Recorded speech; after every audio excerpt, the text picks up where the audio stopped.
नमस्कार, मी doctor Swapnali homeo मित्रा क्लिनिकमध्ये तुमचे स्वागत करते।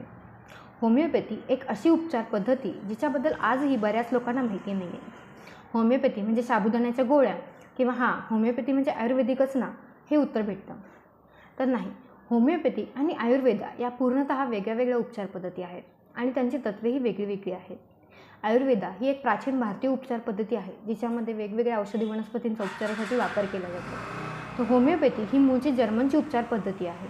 तर मग ही भारतात आली कशी? तर पूर्वीचे काळचे राजे महाराजांनी त्यांनी त्यांच्या उपचाराकरिता या उपचार पद्धतीचा वापर केला आणि तेव्हापासून होमिओपॅथीचा भारतीय प्रवास चालू झाला। तर मग ही होमिओपॅथी नेमकी आहे तरी काय? हिची औषधं कशी असतात?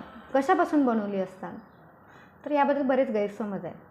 होमिओपॅथीची औषधं म्हणजे फक्त त्याच्यामध्ये अल्कोहोल वापरलं गेलं जातं किंवा ती अल्कोहोलपासून तयार केली जातात, की त्याच्यामध्ये काही जण म्हणतात त्याच्यामध्ये औषधच नाही आहे, ते फक्त प्लासिबो इफेक्ट आहे की जे फक्त मनाला मेंटल पीस देतं।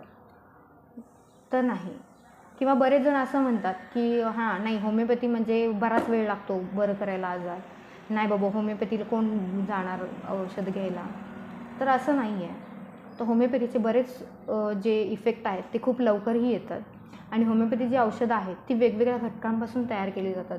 जसं की उदाहरण द्यायचं म्हटलं तर साधं जेवणातलं मीठ की जे आपलं जेवण चवीचं करण्याचं काम करतं, जेवणाची चव वाढवण्याचं काम करतं, त्याच्यापासून देखील औषध तयार केलं गेलं आहे। दुसरं उदाहरण द्यायचं म्हटलं तर वाळूपासून औषध तयार केलं गेलं आहे।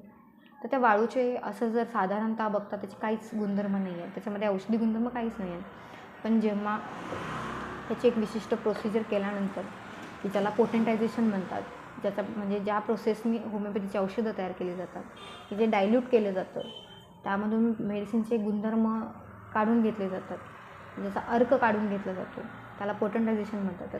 तसे केल्यानंतर त्या वाळूपासून आपण औषध तयार करतो। मग औषध नेमकं कसं तयार केलं जातं किंवा त्याचे अजून वेगवेगळे काय सोर्सेस आहेत हे आपण बघूया पुढच्या व्हिडिओमध्ये।